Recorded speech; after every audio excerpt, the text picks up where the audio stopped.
Alright, welcome back, baseball fans. This video is eliminating the Toronto Blue Jays. It's a difficult era when the Yankees and Orioles and Red Sox are all teaming up against you. So the first thing we do when we eliminate it was we pull the 76 guys out. And I do that by looking at the front of the card. It's easier to do it that way.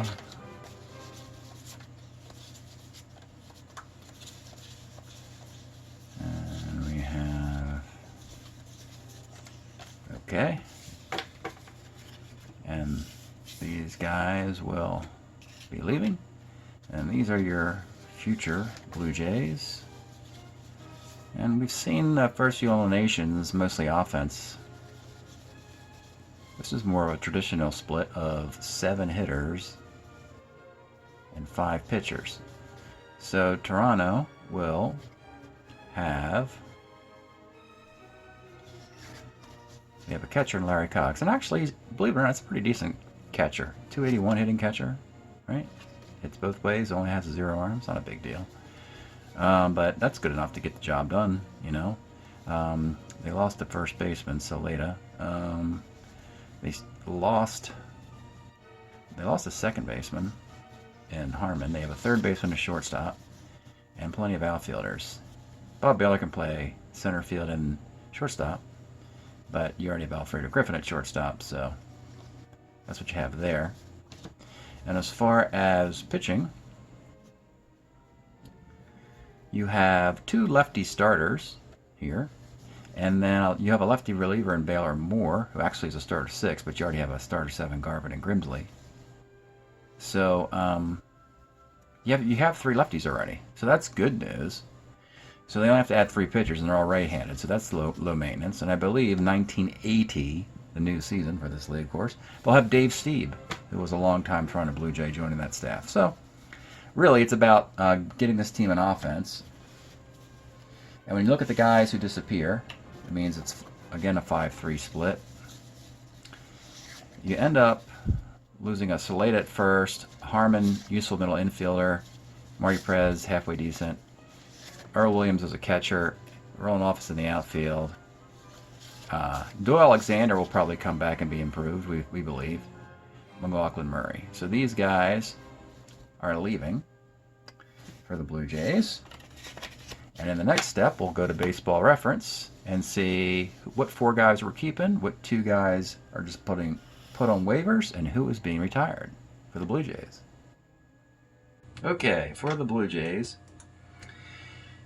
we'll start with we'll clean a slate from last year. All right, first step.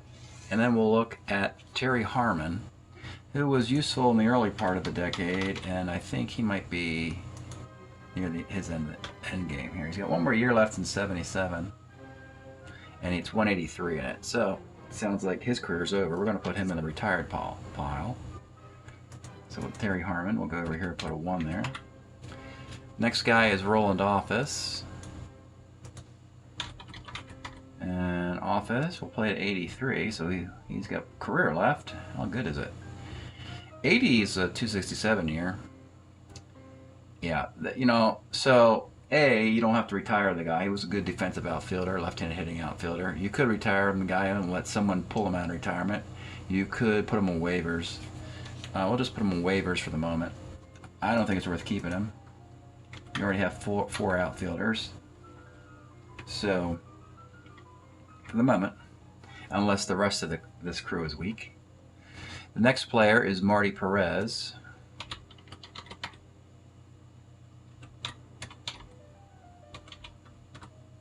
And Marty Perez was a lifetime Brave, I believe. He's got a couple more years left. They're not very good years. I would say just put him on the retired list as well. Not looking so good for Toronto, is it? Hopefully, I think Saleta will have a good year. He's next, Tony Saleta. He plays through to 79. And the 79, he has, I don't know if they printed his card or not. Actually played for the Blue Jays. Wow. I'm not sure if Strat printed his card because he had 144 plate appearances. I'm going to say they did, and we'll bring back Saleta for 7 because we know he has a good 79.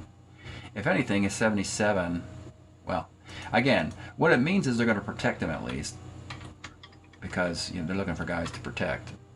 And that doesn't mean once you protect the guy, you don't necessarily have to draft the guy. It just means that no one else can draft that guy. Earl Williams is next on the list. And Earl, he has one more year in 77. And he's a right-handed hitting catcher. We already have a right-handed hitting catcher in Larry Cox. Let's put him on waivers for now. And this offense does not look very good at all. And the question remains, do we want to keep all 3 of these pitchers? Doyle Alexander, I believe we will keep him.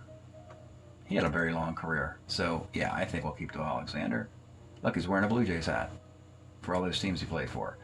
So, he's got a decent 80 and 77. He seems like a lifetime Blue Jay at this point.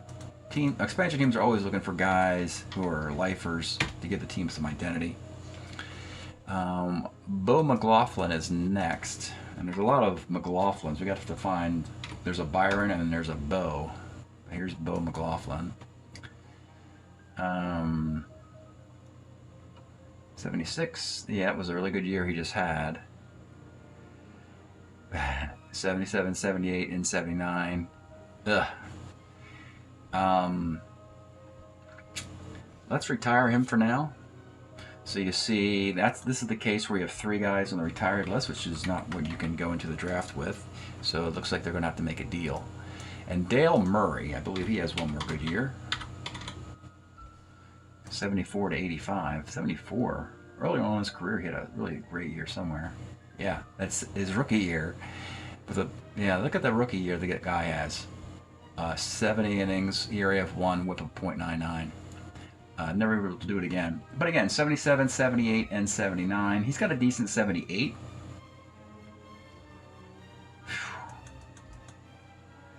Boy, I tell you, it doesn't look really good for this team. So where do we start? We start with Roland Office. I think Roland Office moves into the keeper spot now. That's how you do it. You were going to put him on waivers, but now you've looked at all your players and say, you know what, Roland, actually, why don't you show up? So Office, who we were going to put on waivers, is now suddenly going to continue his career with the Blue Jays. And Dale Murray, well, for the moment, we can make Bo McLaughlin on waivers because his career lasts long enough. And we can keep Dale Murray, who has at least one halfway decent good year left. So that's what they do, and you see this is why you have to evaluate all the players, and now they're set for how good that is.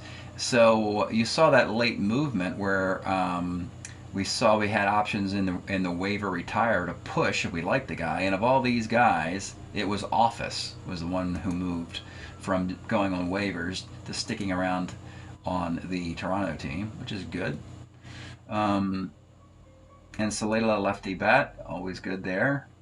Alexander, lifetime Blue Jay. And then Dale Murphy is a better pitcher than Bo McLaughlin is as a pitcher, we believe. So McLaughlin has to go on waivers. Earl Williams, a redundant catcher. We got Larry Cox and Earl Williams are pretty much about the same. Actually, Cox is a lot better. And then, of course, Mario Perez, Simply, and Terry Harmon, they have to be designated as a 1 because they don't play any more baseball. And usually it's this column, the retirement column, will dictate how you have to go. If you've got 3 guys, for instance, we almost retired Bo McLaughlin, right?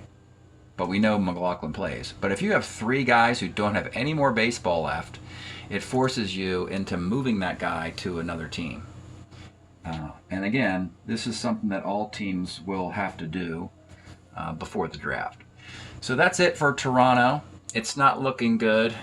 We sort of know that anyway. And it's a road to 500. Is there a road to winning half their games? We'll have to hold our breath. All right, so thanks for checking out the video. We'll see you next time.